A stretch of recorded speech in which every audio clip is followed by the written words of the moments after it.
I'll admit, I have probably been playing more of Artery Gear Fusion and Counterside over the last 2 weeks than anything else. They're both absolutely stunning games with fantastic combat systems, incredible waifus, and trust me, the waifus are truly god tier. And they're new, so we're given so much stamina, so many attempts at rolling on heroes that we're capable of clearing every bit of content, experiencing every aspect of the game, and realistically collecting at least several of the waifus that we're looking for. But just because I have been having fun doesn't mean that these games aren't without their issues, without their flaws. Hey, my name is Stix and welcome back to another episode of Worst Gacha Ever, a video series where we play through every single gacha game and proceed to analyze what the game does right and what it does wrong, based off of my experiences within it over a period of time. If you enjoy this series, make sure to like the video, subscribe to the channel, hit that little bell notification because YouTube told me if you don't, then you're just not cool like the rest of us are, and check out the last episode of this series at the end of the video. Before we go any further though, I do want to give a quick shout out to all of our patrons over on Patreon. While this channel is technically monetized, due to the nature of a lot of the content, Patreon allows for me to at least make something off of these videos, so kudos guys, you guys rock. Now upon first inspection, Artery Gear Fusion looks and plays a lot like Epic 7. I've seen repeated comparisons between these two games, and admittedly they aren't unwarranted. Having just done a video on Epic 7 2 weeks ago, I could definitely feel the very strong similarities between games. However, there are very notable differences. The most obvious being the drastic difference in not only graphical style, but also art style. Realistically, you're capable of making the same argument for the vast majority of gacha games. X game looks or feels like Y game, but what makes them unique? The features that allow them to separate themselves from one another are what's important. Artery Gear is a chapter-based anime RPG.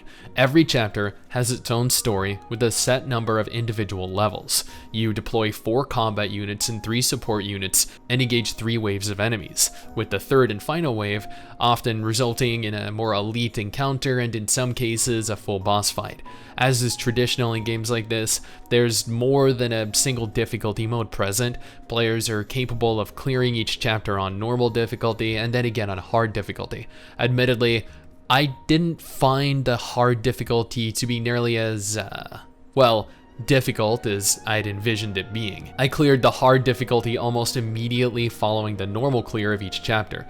Granted, I was always a minimum of 1,000 or more combat power above the recommended level, with waifu levels significantly higher than the enemies and to roughly chapter 5, so that may have contributed to the ease that I felt. Chapter 6 was another beast entirely. I've been playing this game for about 6 hours each day since it launched, and Chapter 6 is the first chapter that I had to stop. I had to actually take the time to grind XP, skill points, gear.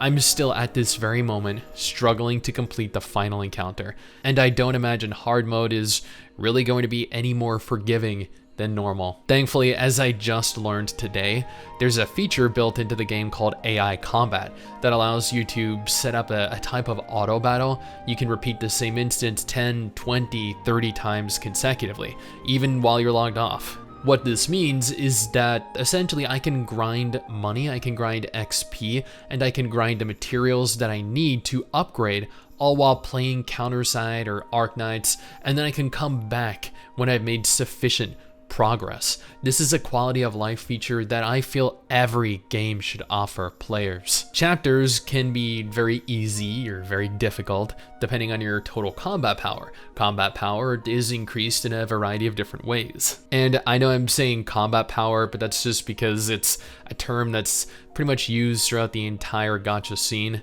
The combat power is, in essence, the combat or the overall efficiency of your character's squads. Now, combat power is increased in a variety of ways. You can either level your character via battles, accumulating small amounts of XP over a plethora of encounters. You can equip gear, weapons, armor, accessories.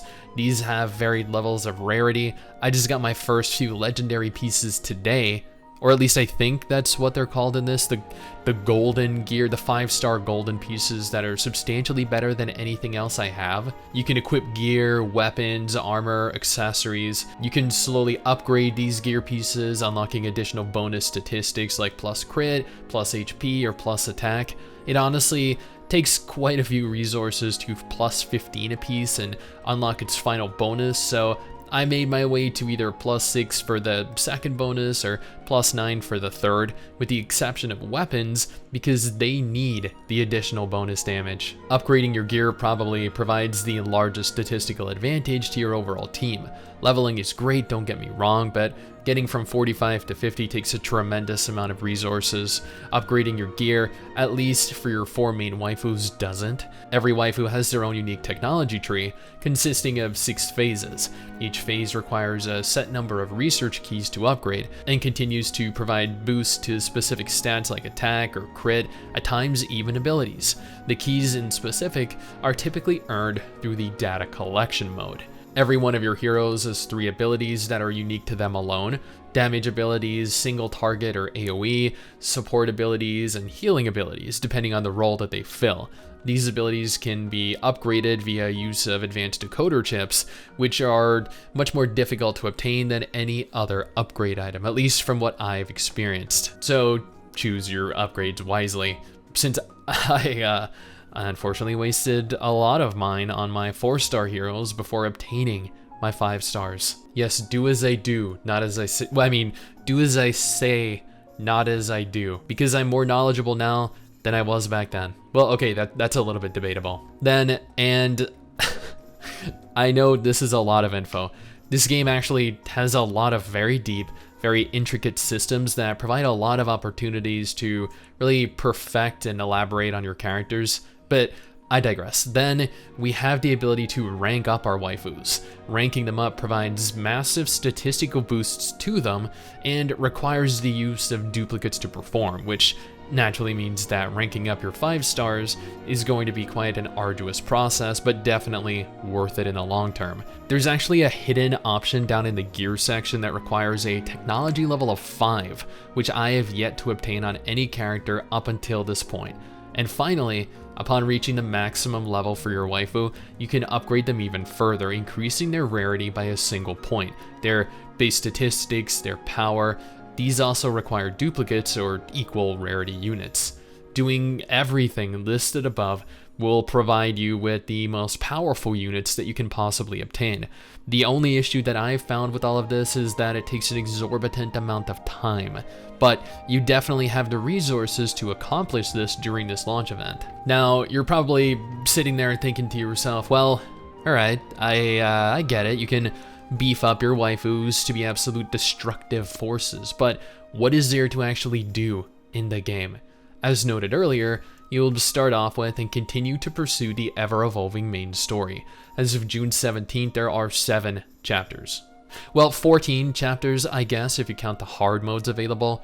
Each chapter consists of 10 main encounters and at times a few side encounters.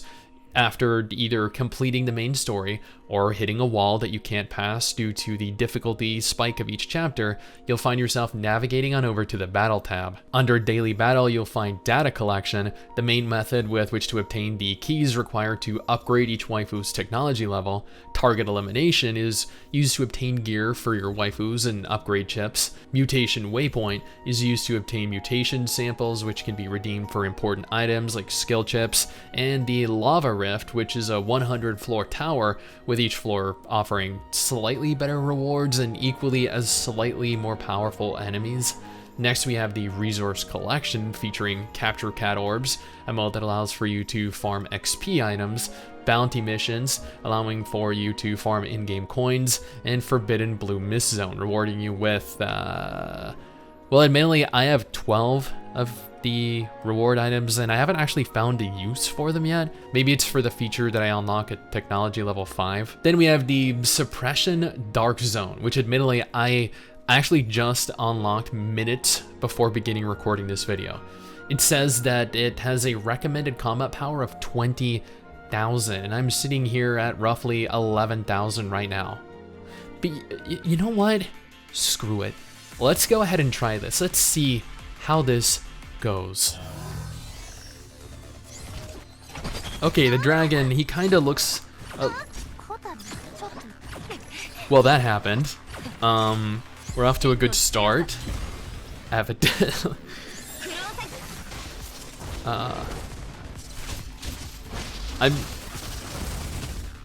My strongest abilities are tickling them. And, oof.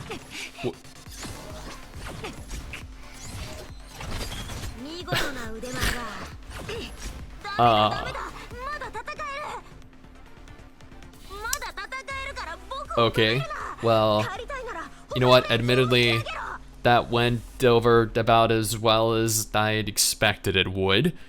On the plus side, I lasted longer than 30 seconds, I think, which is a record for me, actually. You can ask Mrs. Stix about that. Finally, we have the current event stage. Currently, that is Asura. This functions like every other gacha game. It rewards you with XP, with items, with units, event currency to redeem for some goodies, and that's everything related to the PvE. What follows is the PvP. In Artery Gear, this takes place under the Exercise tab. PvP has two forms, live fire mode and training mode.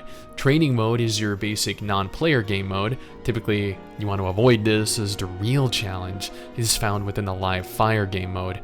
This is where you'll go up against other players. Well, other players' teams.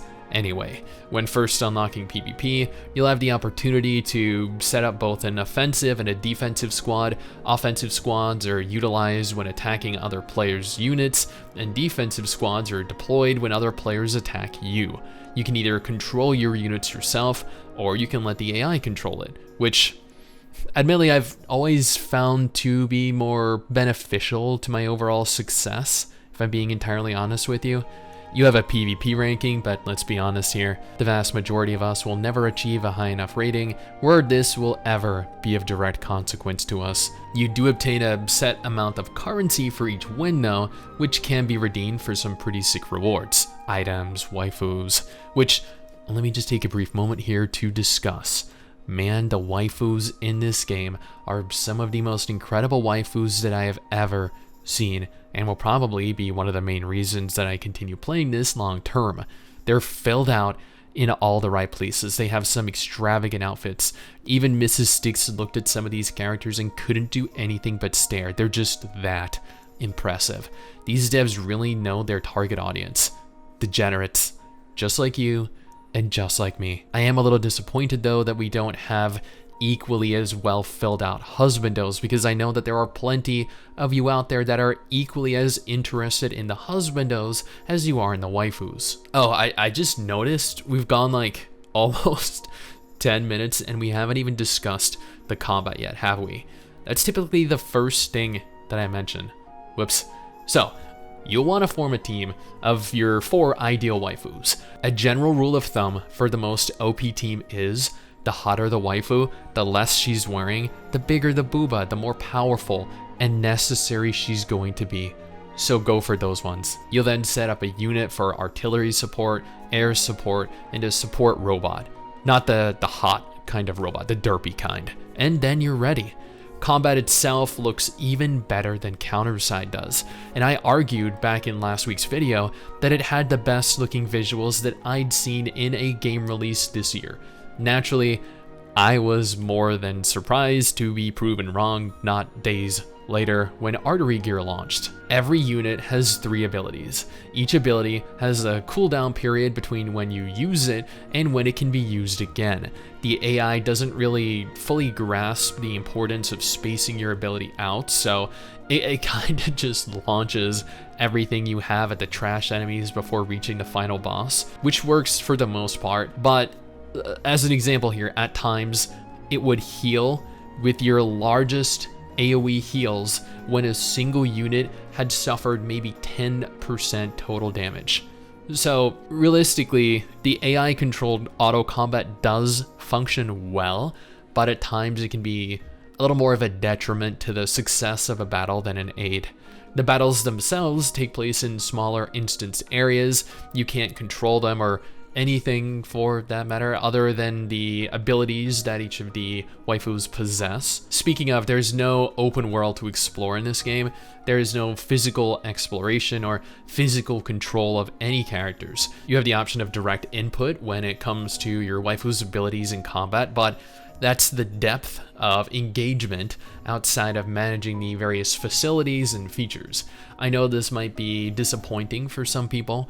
One of the things that I love about games like Punishing Gray Raven, Genshin Impact, or heck, even games like Azure Lane or Arknights is that I still have a degree of control. Not a whole lot of control, granted, but that option of moving my characters gives me that sense of fulfillment that I just don't get by not being able to control anything.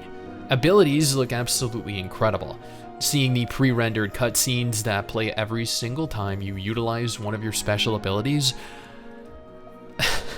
Well, okay, the first couple times you see them used, you're in absolute awe. And then after seeing it for the 20th time in 10 minutes, you immediately skip it as soon as it's cast. Then we have a fleet.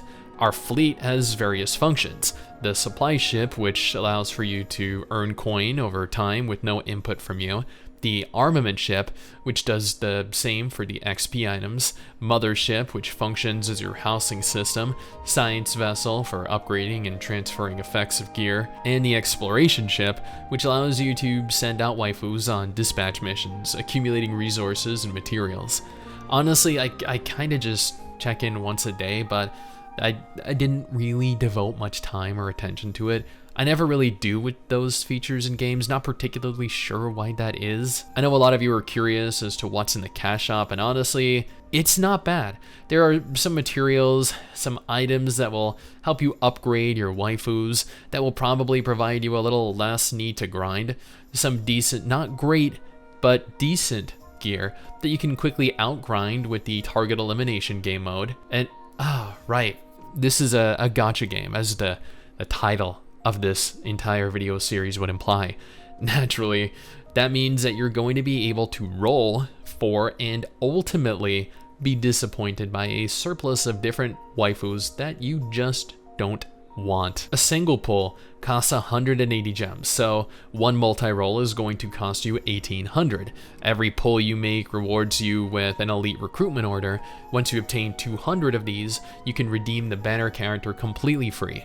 So the pity is 200 pulls total. Not horrible, but honestly not very good either. The drop rate is 84.5% for 3-star waifus, 13% for 4-star waifus, 2.5% for 5-star waifus, and 0.7% for rate-up characters.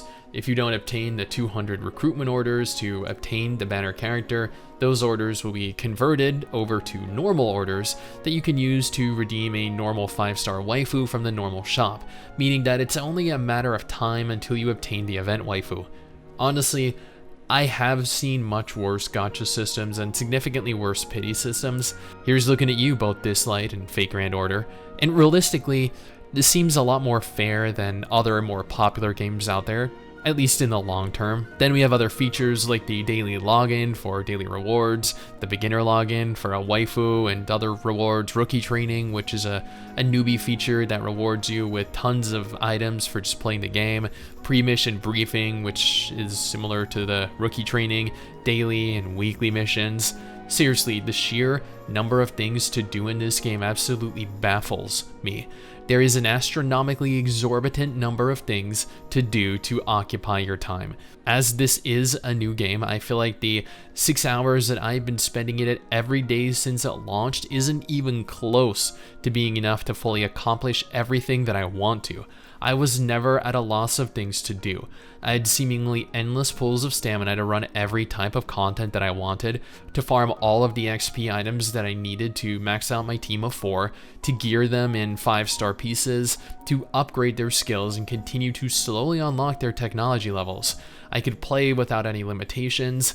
I'm aware this won't remain the case forever, and if you're watching this months after the game launches, you very well may run into some stamina problems like you do in all gacha games after their launch events are over. Being capable of picking this up at any point in the day, setting 5, 15, 30 instances of a mission to farm for me automatically while I work, while I play other games, is a feature that I just wasn't aware that I needed in my games. Sure, there are some issues present. The gacha system itself isn't too great.